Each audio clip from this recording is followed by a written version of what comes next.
السلام عليكم ورحمة الله وبركاته. الحمد لله رب العالمين، والصلاة والسلام على أشرف الأنبياء والمرسلين وعلى آله وصحبه أجمعين ومن تبعهم بإحسان إلى يوم الدين. أما بعد، فأعوذ بالله السميع العليم من الشيطان الرجيم. بسم الله الرحمن الرحيم. قل هو الله أحد الله الصمد لم يلد ولم يولد ولم يكن له كفوا أحد. సర్వ స్తోత్రాలు ప్రశంసలు సకల లోకాల సృష్టికర్త అయిన అల్లాహ్ అజ్జ వ జల్లాకు మాత్రమే శోభిస్తాయి.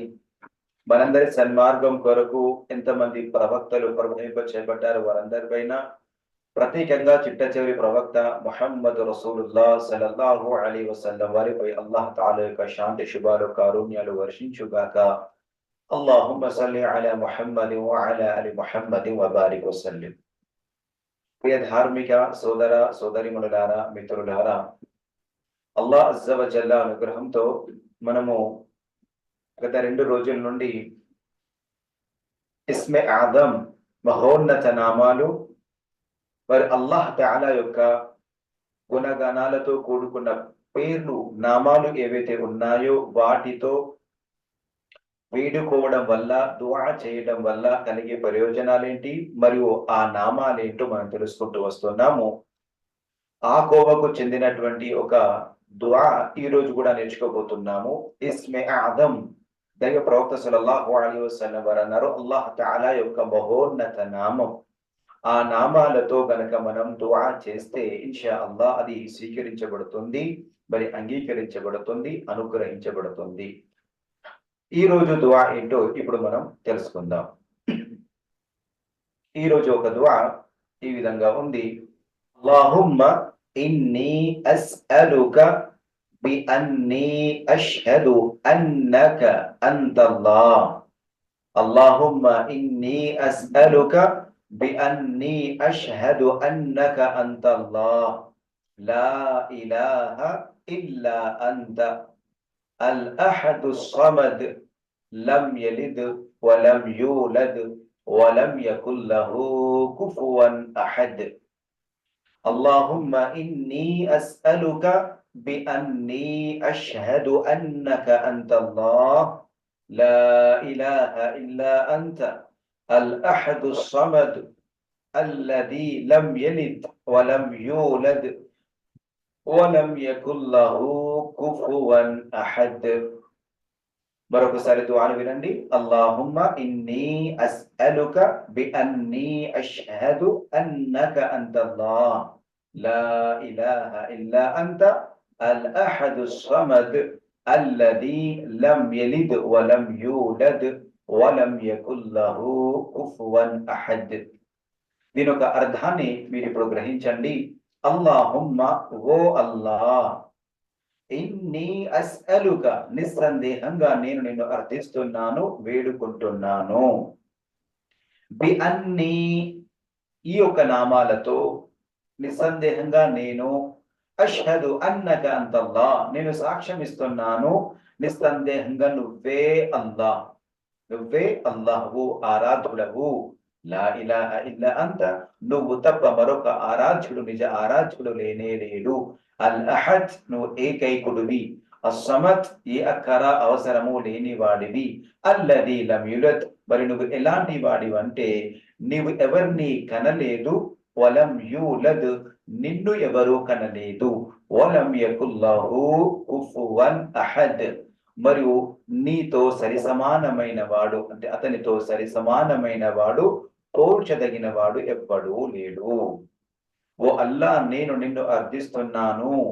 ఇక్కడ అర్థిస్తున్నాను అని అంటున్నాం కదా, ఏమని అర్థిస్తున్నాము అది తర్వాత వస్తుంది. అది ఏదైనా కావచ్చు. అల్లాహుమ్మ గ్ఫిర్లీ అని మనం చివర్లో అడగొచ్చు. అల్లాహుమ్మ ఇన్ని అస్అలుకల్ జన్నత వ అఊదు బిక మినన్ నార్ అని ఏదైనా అడగొచ్చు.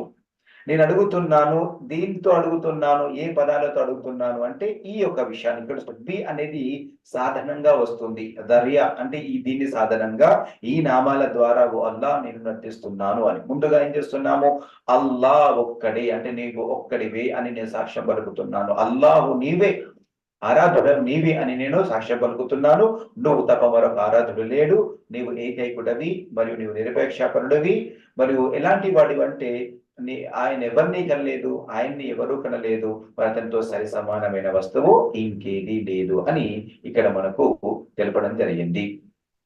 ఇక ఈ హదీసు అనేది ఎక్కడ వచ్చింది, దీన్ని ఎవరు మనకు ఉల్లేఖించారు, ఈ కథనం ఈ నేపథ్యం ఏంటో ఇప్పుడు తెలుసుకుందాము. బురైదా బిన్ హుసైబ్ రదియల్లాహు అన్హు గారి హదీసును మనకు ఉల్లేఖిస్తున్నారు. బురైదా బిన్ హుసైబ్ రదియల్లాహు తఆలా అన్హు గారు ఈ యొక్క హదీసు మనకు తెలియజేస్తున్నారు. దైవ ప్రవక్త సల్లల్లాహు అలైహి వసల్లం వారు ఒక వ్యక్తి సహాబీ గారు ఈ విధంగా ప్రార్థిస్తుండగా, దుఆ చేస్తుండగా విన్నారు. ఆ ఒక సహాబీ, ఆ ఒక వ్యక్తి ఏం దుఆ చేస్తున్నాడు, అల్లాహుమ్మా ఇన్నీ అస్అలుక బిఅన్నీ అష్హదు అన్నక అంతల్లాహు లా ఇలాహ ఇల్లా అంత అల్ అహదు సమదుల్లదీ లం యలిద్ వలం యూలద్ వలం యకుల్ లహు కుఫువన్ అహద్. ఇప్పుడు మనం ఏ యొక్క దుఆ నేర్చుకున్నామో విన్నామో, ఈ యొక్క దుఆనే ఆయన అల్లాహ్ తాలాతో వేడుకుంటున్నారు. ఈ యొక్క పదాలు విన్న తర్వాత అంతిమ దైవ ప్రవక్త సల్లల్లాహు అలైహి వసల్లం వారు అన్నారు, ఫకాల వల్లదీ నఫ్సీ బియది, ఎవరి యొక్క చేతిలో నా ప్రాణం ఉందో, నా ఆత్మ ఉందో ఆ అల్లాహ్ సాక్షిగా, అంటే నా ఒక ప్రాణము ఎవరి చేతిలో ఉంది అంటే అల్లాహ్ చేతిలో, అల్లాహ్ ఒక ప్రమాణము, ఎవరి చేతిలో నా ఆత్మ ఉందో ఆ అల్లాహ్ యొక్క ప్రమాణము, లఖద్ సఅలల్లాహు బి అస్మాహిల్ అఅదం, నిస్సందేహంగా వ్యక్తి అల్లాహ్ యొక్క మహోన్నత నామాలతో అల్లాహ్ను ప్రార్థించాడు. అల్లది ఇదా దుఅయ బిహి అజాబ్, అవి ఎలాంటి మహోన్నత నామాలంటే ఇదా దుఅయ, ఎప్పుడెప్పుడైతే ఈ పదాలతో దుఆ చేయడం జరుగుతుందో, బిహి దుఅయ బిహి, ఈ పదాలతో దుఆ చేయడం జరుగుతుందో, అజాబ్, అది వినబడుతుంది, స్వీకరించబడుతుంది, ఆమోదించబడుతుంది. వఇదా సుఇల బిహి అతా, ఇక్కడ గుర్తుంచుకోండి, వఇదా అంటే ఎప్పుడు దుఆ చేసినా కూడా, ఎప్పుడు అడిగినా కూడా ఈ పదాలతోనే అతా, అది అతనికి అనుగ్రహించబడుతుంది, ఇవ్వబడుతుంది అని. సుబ్హానల్లాహ్. సోదర సోదరి మల్లారా, ఇక్కడ ఈ యొక్క దుఆ యొక్క ప్రత్యేకత మరియు మహోన్నత నామాల యొక్క గొప్పతనం అంటే, ఇక్కడ ఏవైతే పదాలు ఉన్నాయో ఆ పదాలతో గనక మనం దుఆ చేస్తే, ఇది మహోన్నతమైన అల్లాహ్ యొక్క పేర్లు, ఈ పేర్లతో మనము అల్లాహ్ తఆలాతో వేడుకుంటే, ఎప్పుడు వేడుకున్నా కూడా ఇదా అనేది వచ్చింది. సోదర సోదరి మల్లారా, ఇక్కడ మనకు ఈ పదం అనేది, మనము అల్లాహ్ తఆలాను ఎప్పుడైనా కూడా, అల్లాహ్ తఆలాను ఎప్పుడు మనము అర్థించినా, వేడుకున్నా అప్పుడు అల్లాహ్ తఆలా వింటాడు. అల్లాహ్ తఆలా అల్లాహ్ తఆలా దగ్గర ఈ సమయంలోనే వేడుకోవాలని లేదు, ఎప్పుడెప్పుడు కూడా. అల్లాహ్ సుబ్హానహు వ తఆలా సూరా బఖరాలో కూడా ఇదే విషయం చెప్పడం జరిగింది. వఇదా సఅలక ఇబాది, వఇదా, మీరు సూరా బఖరాలో 185 మీరు చూడండి, 186వ వచనాన్ని చూడండి. వఇదా ముందు వస్తుంది, వఇదా ఎప్పుడైతే, సుబ్హానల్లాహ్, అంటే ఎప్పుడు దాసుడు అల్లాహ్ను వేడుకుంటాడో అప్పుడు అల్లాహ్ తఆలా వింటాడు. మరి అదే విధంగా ముఖ్యంగా ఈ పదాలతో ఎప్పుడైతే దాసుడు అల్లాహ్ తఆలాను వేడుకుంటాడో అప్పుడు అతని యొక్క దుఆ స్వీకరించబడుతుంది, అతనికి మరియు అనుగ్రహించబడుతుంది. ఈ హదీసు కూడా ఎన్నో హదీసు గ్రంథాల్లో పొందుపరచడం జరిగింది. అబూ దావూదులో హదీసు నెంబర్ 985, అదే విధంగా తిర్మిదీలో కూడా వచ్చింది. తిర్మిదీలో 3475 హదీసు నెంబరు, అదే విధంగా ఇబ్నే మాజాలో కూడా వచ్చింది 3857, అదే విధంగా నసాఈలో కూడా వచ్చింది 7619. అంతేకాకుండా ముస్నద్ అహ్మద్, ఇమాం అహ్మద్ బిన్ హంబల్ రహిమహుల్లా గారు అప్నే ముస్నద్ అహ్మద్ లో కూడా దాన్ని పొందుపరిచారు. 22965 హదీస్ నెంబరు. అదే విధంగా ఏ విధంగా ముస్నద్ అహ్మద్ గ్రంథం ఉందో అలానే ముస్నద్ అబ్దుల్ రజాక్ అనే కూడా గ్రంథం ఉంది, అందులో కూడా 4178 హదీస్ నెంబరు. అంతేకాకుండా అస్-సహీహ్ అత్-తర్గీబ్ వత్-తర్హీబ్ అనే గ్రంథం కూడా ఉంది, అందులో కూడా హదీస్ పొందుపరచడం జరిగింది. హదీస్ నెంబరు 1640. కాబట్టి ఇన్ని గ్రంథాల్లో, విభిన్న హదీసు గ్రంథాల్లో ఈ యొక్క హదీసు అనేది పొందుపరచడం జరిగింది. కాబట్టి సోదర సోదరిమల్లారా, దీని యొక్క గొప్పతనము, ప్రత్యేకత ఏమిటంటే, ఈ పదాలతో గనక అల్హమ్దులిల్లాహ్ దుఆ చేస్తే అల్లాహు తఆలా ఆ దుఆను స్వీకరిస్తాడు. కాబట్టి ఇక్కడ పదాలు ఏంటో ఇప్పుడు మనం కాస్త గమనిద్దాము. సోదర సోదరి మళ్ళా సూర ఇఖ్లాస్ ఏదైతే ఉందో, సూరతుల్ ఇఖ్లాస్ యొక్క గొప్పతనము అసాధారణమైనది, మహోన్నతమైనది. దైవ ప్రవక్త సల్లల్లాహు అలైహి వసల్లం వారు సూరతుల్ ఇఖ్లాస్ ను తఅదిలు సులుసుల్ ఖురాన్ అని అన్నారు. అంటే ఖురాన్లోని మూడో వంతు అని. ఖురాన్ కనుక 3 వంతులుగా మనం చేస్తే ఖురాన్లో కూడా తౌహీద్, రిసాలత్, ఆఖిరత్ అంటే తౌహీదుకు సంబంధించి, దైవ దౌత్యానికి సంబంధించి, పరలోకానికి సంబంధించినటువంటి హదీసులు ఆయతులు ఉన్నాయి. ఇలా మనం ఖురాను గ్రంథాన్ని 3 వంతులుగా మనం విభజించినట్లయితే సూరతుల్ ఇఖ్లాస్ లో తౌహీద్ అంతా వచ్చేసింది. ఇన్నహా తఅదిలు సులుసుల్ ఖురాన్ అని అంతిమ ప్రవక్త సల్లల్లాహు అలైహి వసల్లం చెప్పడం జరిగింది. కాబట్టి సూరతుల్ ఇఖ్లాస్ కు ఒక మహోన్నతమైనటువంటి విశిష్టత, ప్రాముఖ్యత అనేది అల్లాహ్ తాలా అనుగ్రహించాడు. ప్రవక్త సల్లల్లాహు అలైహి వసల్లం గారు మనకు బోధించారు. ఈ పదాలు, ఈ యొక్క దువాలో ఏవైతే పదాలు ఉన్నాయో ఆ పదాలన్నీ కూడా సూరత్ ఇఖ్లాస్ లోనివే. చూడండి, అల్లాహుమ్మ ఇన్నీ అస్అలుక, ఓ అల్లా నేను నిన్ను అర్థిస్తున్నాను, బి అన్ని నిస్సందేహంగా నేను సాక్ష్యం పలుకుతున్నాను, అన్నక అంతల్లాహ్. చూడండి, ఖుల్ హువల్లాహు అహద్, హువల్లాహు, ఖుల్ హువల్లాహు, హువల్లాహు అని వచ్చింది ఇక్కడ. ఇక్కడ మనం ఆ పదాలను గనుక మనం గమనిస్తే వస్తుంది హు అల్లా అంటే ఆయనే అల్లా, ఆయనే అల్లా అని మనం ఇక్కడ చెప్పడం అనేది జరుగుతుంది. కాబట్టి అల్లాహు తఆలానే అల్లా సుబ్హానహు వ తఆలా, అల్లా ఆయనే, సకల లోకాల ప్రభు అల్లా ఆయనే అనే విషయం ఇక్కడ చెబుతుంది. ఇక్కడ ముందుకు సాక్ష్యం పలుకుతున్నాము. చూడండి, ఇక్కడ దువా యొక్క ఆదాబ్, దువా యొక్క మర్యాదలు ఏంటో కూడా మనకి ప్రవక్త సల్లల్లాహు అలైహి వసల్లం తెలుపడం జరుగుతుంది. ఈ యొక్క దువాలో కూడా ముందు అల్లాహ్, నువ్వే అల్లాహు, నిజమైన ఆరాధుడవు నువ్వే, నువ్వు తప్ప ఆరాధుడికి ఎవడు లేడు అని ఇక్కడ సాక్ష్యం పలకడం జరుగుతుంది. వ ఇన్నీ బి అన్నీ అష్హదు అన్నక అంతల్లాహ్. సోదరులారా, అన్నక, అన్న అంటే నిస్సందేహంగా, క అనేది అంటే నువ్వు అని తెలియజేస్తుంది. అన్నక మళ్ళీ అంత అని తీసుకుంటుంది. అంత అంటే కూడా నువ్వే, అంటే నువ్వే అల్లాహు, నువ్వే ఆరాధుడవు, నువ్వు తప్ప లేడు అని. అంటే ఇందులో తాకీదు పైన తాకీదు మరి నొక్కి చెప్పడం జరిగింది. ఓ అల్లా, నువ్వే అల్లాహవి, నువ్వే నిజమైన ఆరాధుడవి అని నేను సాక్ష్యం పలుకుతున్నాను. మరి ఆ తర్వాత అల్ అహద్, అల్ సమద్, 2 పదాలు వచ్చాయి. అల్లా తర్వాత లా ఇలాహ ఇల్లా అంత, నువ్వు తప్ప మరొక ఆరాధుడు లేడు. అల్ అహద్, నువ్వెవరివి? ఏకైకుడవి. సుబ్హానల్లాహ్, అల్ అహద్ అంటే ఏకైకుడివి. చూడండి సోదర సోదరిమల్లారా, ఈరోజు చాలా మంది దేవుడు ఒక్కడే, దేవుడు ఒక్కడే, అందరి దేవుడు ఒక్కడే అని అంటారు. కానీ అందరికీ దేవుడు ఒక్కడే అని అన్నప్పుడు ఆ ఒక్క దేవుడు ఎవరు అనే విషయాన్ని చాలా మంది మర్చిపోతారు, గుర్తించరు.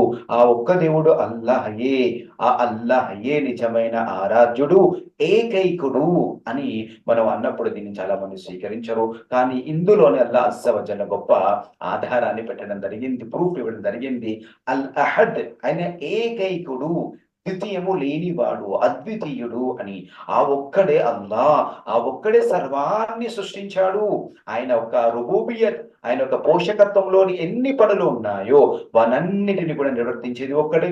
పుట్టించడం కానీ, తినిపించడం కానీ, త్రాగించడం కానీ, సంతానం కలిగించడం కానీ, అనుగ్రహించడం కానీ, మరణం కలిగించడం కానీ, ఇలా ఎన్ని అల్లాహ్ అస్స వజల్ల యొక్క సృష్టి నడిపించడానికి కార్యాలు ఉన్నాయో అవన్నింటిలో కూడా ఆయన ఒక్కడే. ఆయన గుణ విశేషణాల్లో, ఆయన రుబూబియత్తులో, ఉలూహియత్తులో, అస్మా సిఫాతులో, అంటే ఆయన పోషకత్వంలో, ఆయన ఆరాధనల్లో, అన్ని ఆరాధనల్లోనూ మరి ఆయన ఎన్ని పేర్లైతే ఉన్నాయో ఆ పేర్లన్నింటిలో, గుణ విశేషణాలన్నింటిలో కూడా ఆయన ఒక్కడే. అతనికి సాటి ఎవ్వరూ లేడు. అతనికి పోల్చదగినది కానీ, పోటీ కానీ, మరి ఎలాంటి ఒక పార్ట్నర్ కానీ, భాగస్వామి కానీ, సాటి కానీ ఎవ్వడూ లేనటువంటి వాడు అల్ అహద్. మరి అలాంటి సృష్టికర్త అల్లాహ్ కాకుండా ఇంకెవడున్నాడు? అల్లాహుల్లది ఖలఖస్ సమావాతి వల్ అర్ద్, అల్లాహుల్లది రఫఅస్ సమావాతి బిగైరి అమదిన్. ఇలా అల్లాహ్ అస్స వజల్లానే అన్నింటినీ పుట్టించాడు అనే విషయాన్ని అల్లాహ్ తఆలా ఖురాన్లో స్పష్టంగా ఎన్నో విషయాల్లో మనకు చెప్పడం జరిగింది. కాబట్టి అల్ అహద్ ఏకైకుడు, ఒక్కడు అంటే అన్నింటిలో కూడా ఒక్కడే. మరి అల్లాహ్ కాకుండా ఇంకెంతమంది ఒక్కడున్నాడు? అల్లాను వదిలి ఎవరెవరైతే పూజిస్తున్నారో ఇతరులు వాళ్ళందరూ ఒక్కడేనా?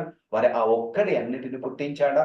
నౌజుబిల్లా ముమ్మాటికి కాదు. వాళ్ళు అసలు సృష్టికర్తలే కాదు. వాళ్ళందరూ కూడా సృష్టి జీవులు. అల్లాహ్ తఆలానే వారిని పుట్టించడం జరిగింది. కాబట్టి అల్లాహ్ తఆలా ఇక్కడ ఆ విషయాన్ని చెప్పడం జరిగింది. అల్ అహద్, ఏకైకుడు. అన్నింటిలో కూడా ఆయన మహత్యంలో, ఔన్నత్యంలో, గుణగణాల్లో, నామాల్లో ఆయన ఒక్కడే. ఆయనకు సరి సమానమైన వాడెవడు లేడు. అస్సమద్ అంటే ఆయన మీద ఆధారపడేవాళ్ళు. సమద్ అంటే అందరూ ఆయన మీద ఆధారపడతారు. ఈ సృష్టిలో ఉన్న జీవులన్నీ కూడా చరాచర జీవులు, పాకేవి కానివ్వండి, సముద్రంలో ఉండేవి కావండి, గుహల్లో ఉండేవి కానివ్వండి, పర్వతాల్లో ఉండేవి కానివ్వండి, ఎన్ని జీవరాశులు ఉన్నాయో అవన్నీ జీవరాశులు తమ అవసరాల కొరకు ఎవరి మీద ఆధారపడతాయి? ఆ ఆ ఒక్క ఔన్నత్యమే, ఆ ఒక్క అస్తిత్వమే అస్సమద్ అంటాము. అంటే ఆయన మీదే అందరం ఆధారపడతాము. కానీ ఆయన ఎవరి అవసరమూ లేనివాడు, నిరపేక్షాపరుడు. అంటే ఎవరి ఉపేక్ష అవసరం లేదు, ఎవరి అక్కర ఎవరి అవసరమూ లేనివాడు. అల్లది లం యలిద్ వలం యూలద్. మరి అలాంటి యొక్క అలాంటి యొక్క అస్తిత్వం కలిగిన వాడు లం యలిద్ వలం యూలద్. లం యలిద్ ఆయన ఎవరిని కనలేదు. ఆయన సృష్టికర్త, సృష్టి కాదు కనటానికి. కనటము అనేది సంతానం కలిగి ఉండడం అనేది బలహీనత. అలాంటి బలహీనతలకు అల్లాహ్ అతీతుడు.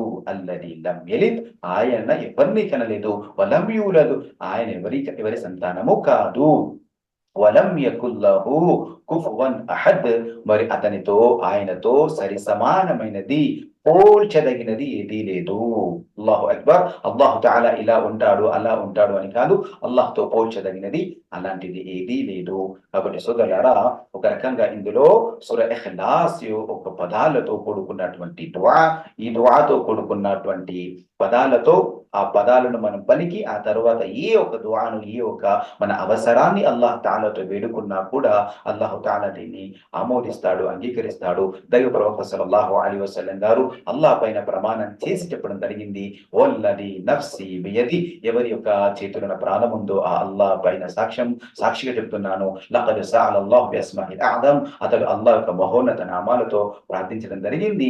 అల్లది ఇదా దుఆ బి అజాబ్. కాబట్టి సోదరులారా, అంతిమ దైవ ప్రవక్త సల్లల్లాహు అలైహి వసల్లం గారి నోట మనకు వాగ్దానం తెలపడం జరిగింది. కాబట్టి ఈ యొక్క పదాలతో మనం అల్లాహ్ యొక్క మహోన్నత నామాలను సాధనంగా చేసుకొని మన జీవితంలోని ఏ అవసరాన్ని, ఏ ఇబ్బందిని, ఏ సమస్యను అల్లాహ్ ముందు పెట్టినా కూడా ఇన్షాఅల్లాహ్ అది పరిష్కరించబడుతుంది, ఆమోదించబడుతుంది, అనుగ్రహించబడుతుంది, మనకు ఇవ్వడం జరుగుతుంది ఇన్షాఅల్లాహ్. కాబట్టి సోదరులారా, కేవలం మన దగ్గర తప్పు ఉంది, మనము అల్లాహ్ను వేడుకోవాలి. ఈ రోజుల్లో అల్లాహ్ను వేడుకోవడానికి చాలా మంది వెనుకబడతాడు. అంటే చాలా నిర్లక్ష్యంలో ఉన్నారు. ఎంతమంది ఉన్నారు సోదరులారా?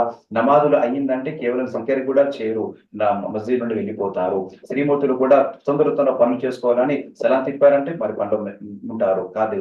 చాలా నిదానంగా అన్ని దువాలు చదివి నమాజ్ తర్వాత దువాలు అద్కారు చేసిన తర్వాత నిదానంగా చాలా హుందాగా అల్లాహ్ తాలాతో వేడుకోవాలి. అల్లాహ్ తాలాను వేడుకోకపోతే అల్లాహ్ తాలా ఆగ్రహానికి గురవుతాడు. అల్లాహ్ తాలా తన దాసుల్ని అనుగ్రహించడానికి ఇష్టపడతాడు.